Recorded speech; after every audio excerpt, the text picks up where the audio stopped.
Hi, everyone. I'm Megan Warren, and this is Me Reimagined, a space where we unlock the frozen parts of ourselves, the parts we hide from and hide from the world, so we can learn to believe we're enough. This is the second episode in an 8-chapter series on forgiveness, specifically self-forgiveness, and how that relates to your not enough feeling. If you didn't listen to the previous episode, number 2, I encourage you to do that because when I broke down my journey, I found 8 different reasons I needed to forgive myself, and some of those might have more relevance for you than others. I'd be interested to hear if you have experienced today's theme. So if anything we look at today resonates with you, leave me a voice note, which I'm calling a heart note. I'd love to reply. One other thing to mention before we dive into the story for today is that I've set up a Facebook community because this work is really meant to be done together. There's a direct link between not enoughness and shame. And Brené Brown's research is clear. Shame needs secrecy and isolation to thrive. So this group is going to be key. It will give you a safe space to openly explore this with others who are ready to change the scarcity narratives of their lives. I'll put a link to the Me Reimagined Facebook community group in the show notes. Okay, to recap, Chapter 1 was about assigning fault, how I arrived, and the pattern you also may have used to find my or yourself smack in the middle of not good enough. In Chapter 1, we found that you may need to forgive yourself because in the moment that you had an unmet need, you blamed yourself, thinking you should be better or more in some way. And at a time when you most needed support, you did not have your own back. You internalized a narrative of how you're deficient in some way. And unless you did the work to change that pattern, that narrative is shaping your life right now. As a reminder, there's a pretty cool worksheet, and I'm thinking to record a meditation to go with it that helps you get in touch with your inner child, practice forgiveness, and get clear on the pattern that you're using to cope. You can find that in the show notes. In Chapter 1, we looked at the blame you heaped on yourself. In Chapter 2, we are going to explore whether you need to forgive yourself for using a strategy that requires you deny, ignore, or suppress your needs. How many of you groaned in recognition when I said that? Let's dig into Chapter 2 to see how denying your needs is a lousy strategy, but is intended to safeguard what matters. Chapter 2, The Magic Formula. In the core of her heart, the little girl who believed it was all her fault felt powerless to meet her needs, incapable of changing her experience. She had the need to connect, to be seen and appreciated. But for many reasons, those in her life weren't available to connect. She didn't know how to own her experience in order to change it. She didn't want to feel bad anymore. The girl, though she didn't recognize it at the time, was looking to change how she experienced life. The little girl was smart. She intuited that she couldn't change other people. Early tantrums, superseded by perfect behavior, made no difference to her experience. She still felt lonely and unseen. She still needed to be inspired and engaged with others. Her behaviors on either end of the spectrum hadn't changed what they did or didn't do. The girl quickly realized that blaming other people didn't work. They either weren't around to receive the blame, or they denied the blame in such a way that the girl had 2 faults. First, for having a need, and second, for trying to make them responsible for not meeting the need.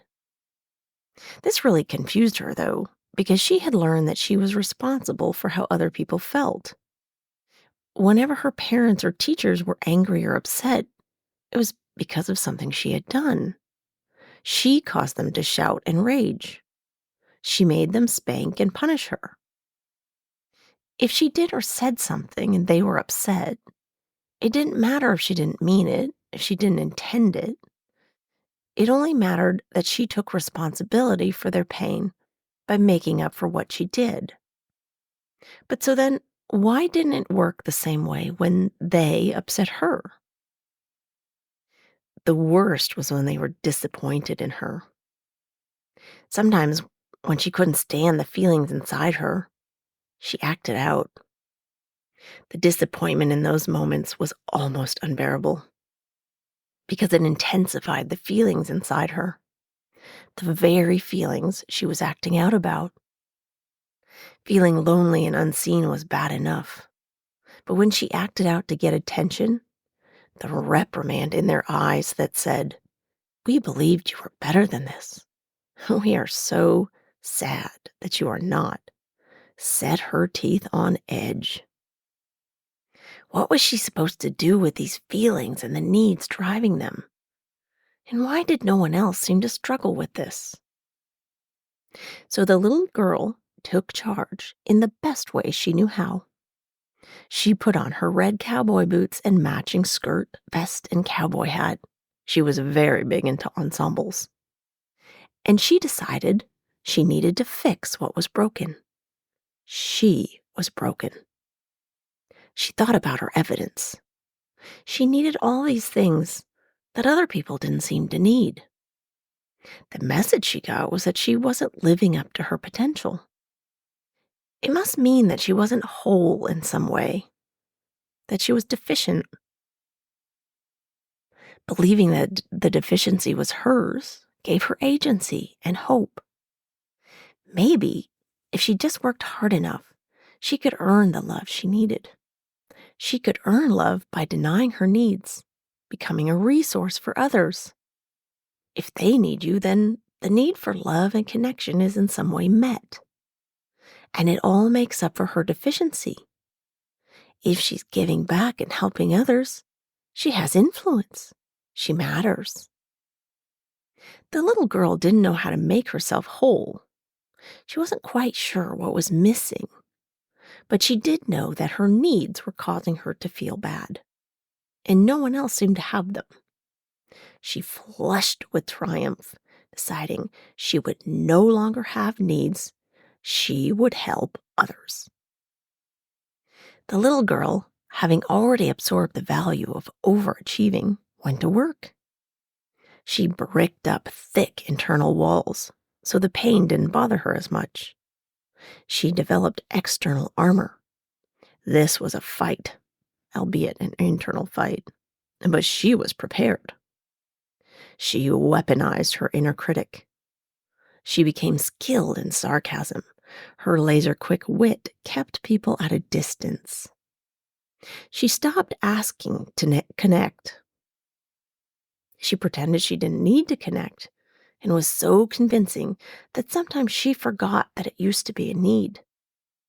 She centered herself in the social whirl, keeping the events and people spinning around her, because then there was no real connection, so she didn't need to be vulnerable.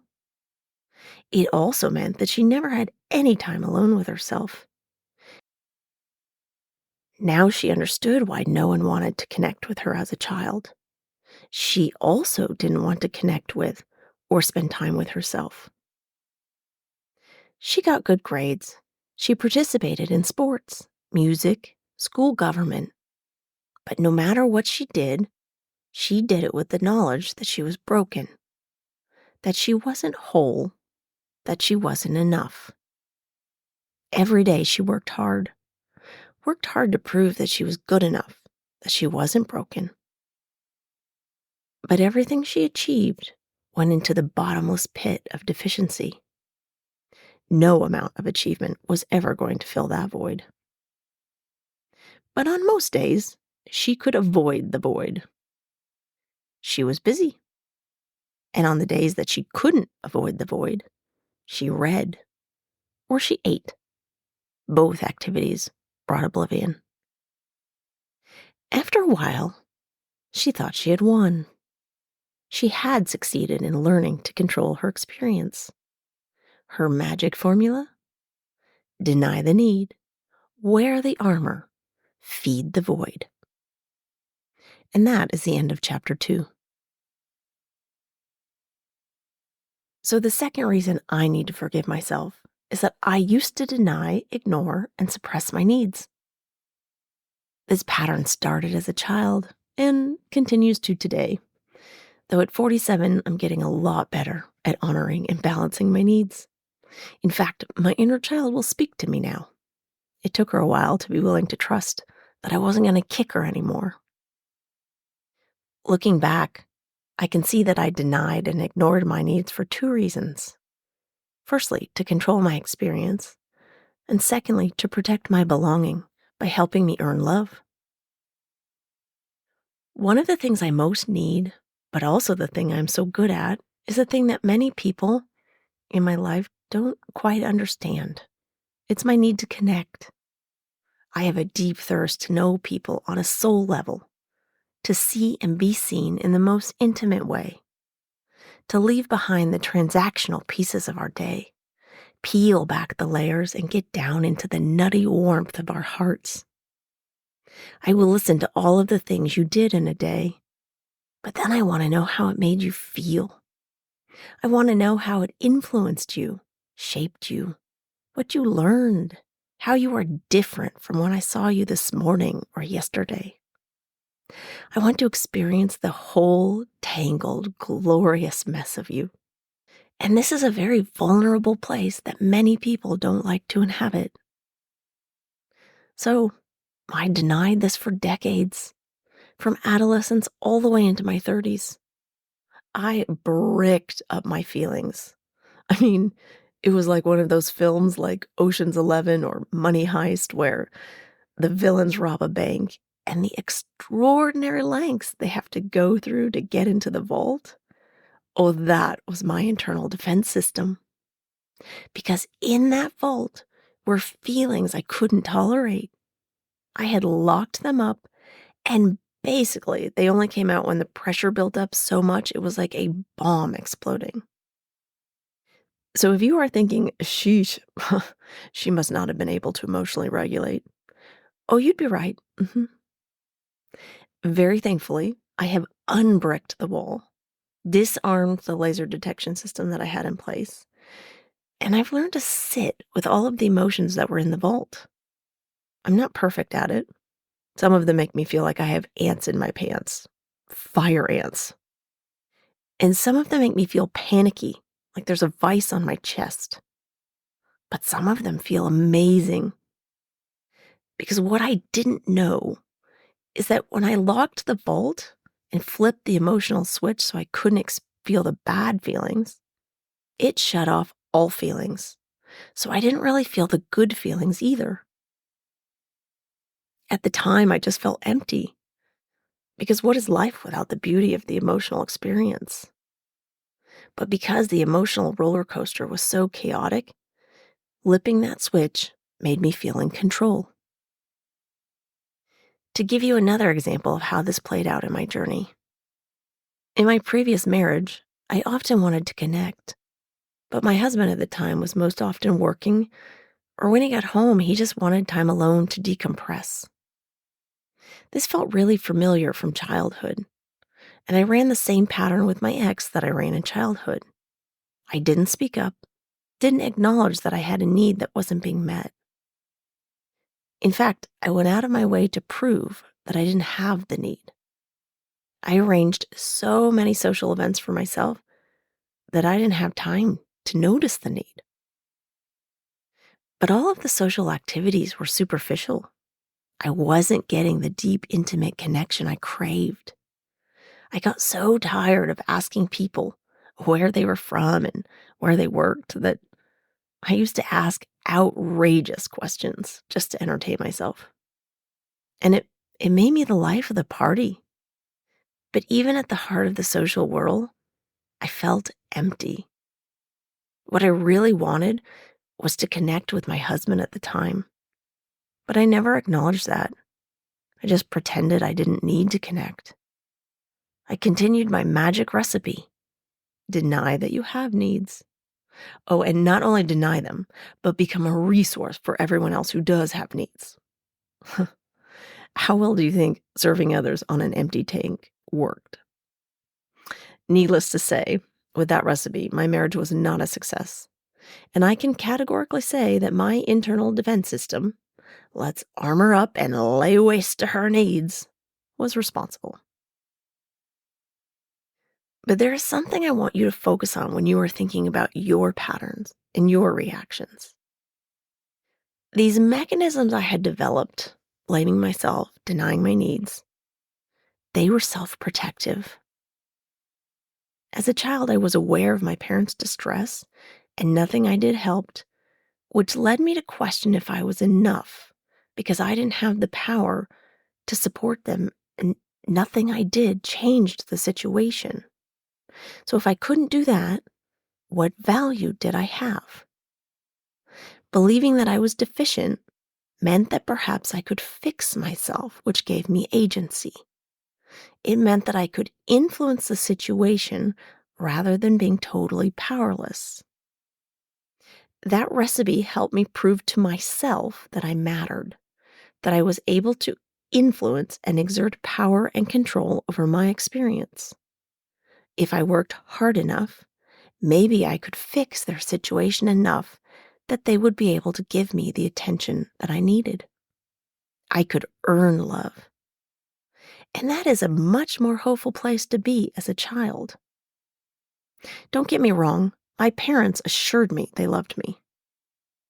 But having gone through a divorce myself and having had days when I couldn't get out of bed for crying, it strikes me that I never once saw my mother cry in that period. I can only imagine that she did what I also did earlier, flipped off that emotional switch. And as a child, I could feel that she'd done that, even though I couldn't really understand or explain it. I am sure my mother flipped that emotional switch off to help her stay strong for us, to keep the household running, provide structure, safety. And she managed all of that brilliantly.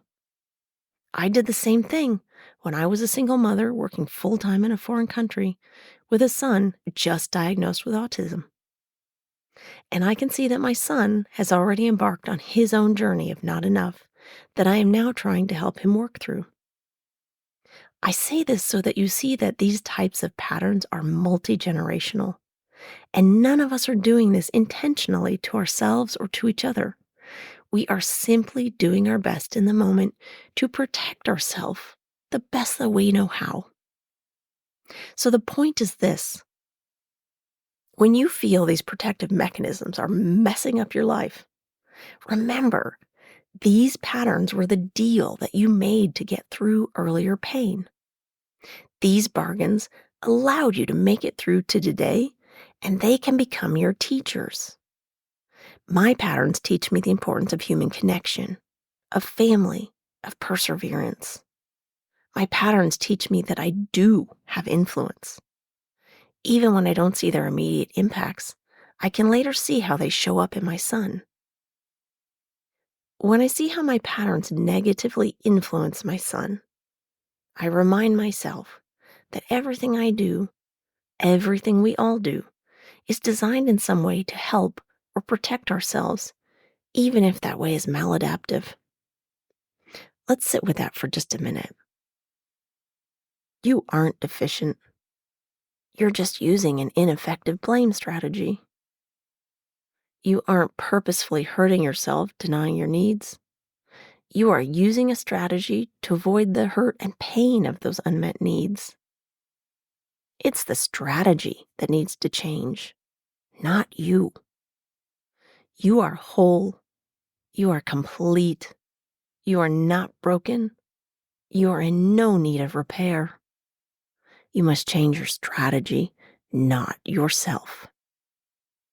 How many of you needed to hear that today? What that means is that you can give yourself permission to forgive yourself because you didn't intend to hurt yourself. Though many of our strategies are so lousy, they are harmful.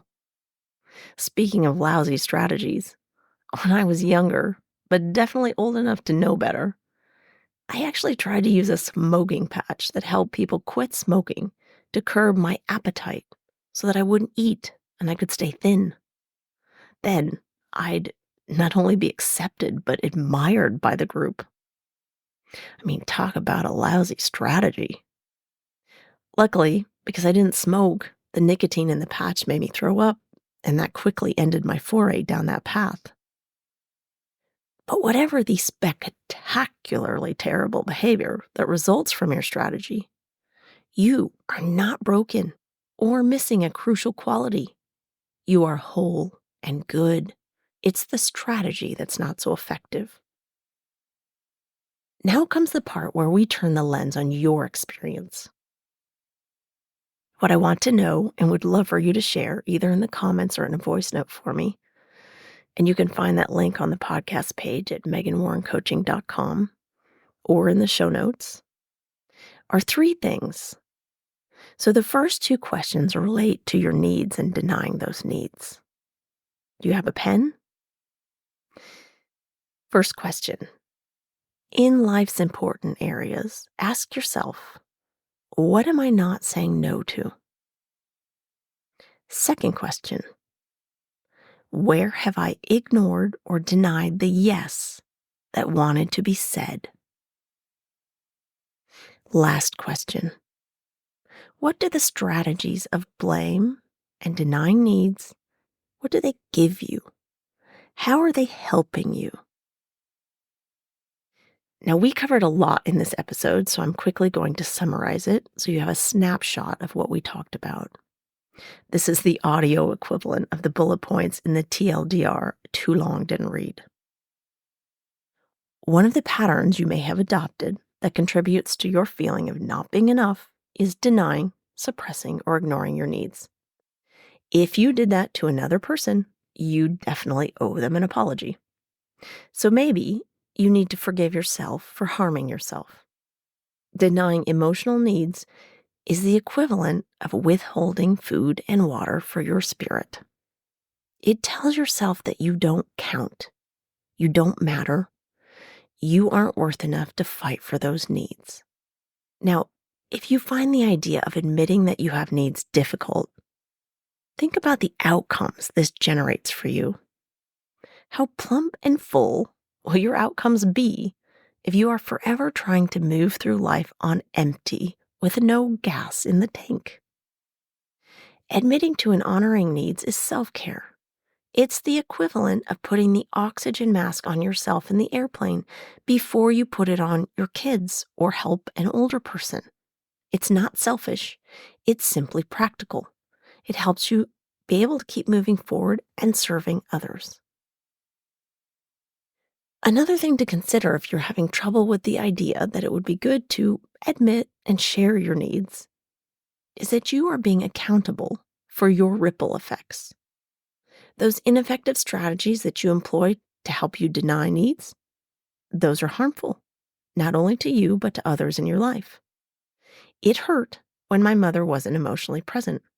It hurts my son when I am not emotionally present, or when I take my unfulfilled needs out on him. In this life, you are always being a role model for someone. You are either helping them justify their behavior, or you are serving as a contrast to what they are doing.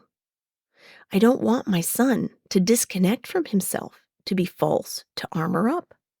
I don't want to be the model he uses to say that he's just doing what's normal. I want him to be able to have the courage to be vulnerable, to take up space, to believe that he is enough. And so, I am forgiving myself for denying my needs. In forgiveness is acceptance. Accepting that I have needs that are universal and valid, that the strategies that I used were harmful, but I am doing my best and I am not deficient. That acceptance is the key to my commitment to stop denying my needs. So on the other side of forgiveness is a you who takes a night off from cooking dinner and leaves bread and butter and ham on the table. On the other side of self-forgiveness is a you who says no to picking up an extra project at work because you picked up the last two. On the other side is a you who is able to not pick a fight with your partner because you cared for yourself. So you have the extra patience and the willingness required to adapt your expectations or plans.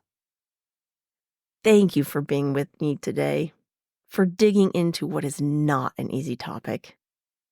You are doing this work for yourself because it feels amazing as you start to heal the not enoughness wound. You are doing this for everyone that you come into contact with, your partner, your colleagues, your parents, your children, your siblings. When you show up differently, they respond differently, and they witness what's possible. You are doing this for the world. If we see abundance all around us and come from a place of love, what we create and what results is very different than the systems of scarcity and pain that currently trap us. I am so grateful to be doing this work with such a warm and open community. Today, I am also thankful for the rain. It not only washes everything clean, but it nourishes everything. It gives birth to new life. When I cry, I think of it as my emotional rain. It cleans out spaces in me and fertilizes the ground for something new to emerge. I am also thankful for my ineffective patterns. They got me through the first half of my life. And now it's time to graft them into something new, something that will regenerate the soil of me.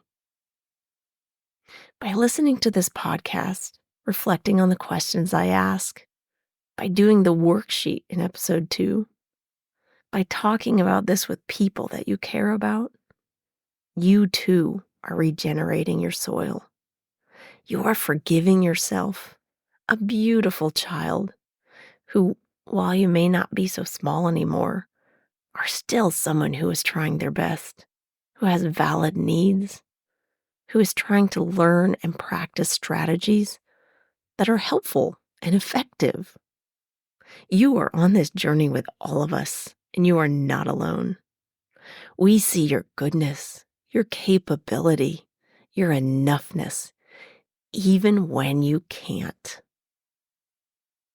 If you found this episode interesting or useful, subscribe to hear the other 6 episodes on self-forgiveness.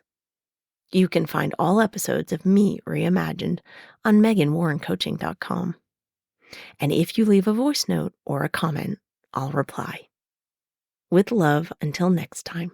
You do not carry this all alone. No, you do not carry this all alone.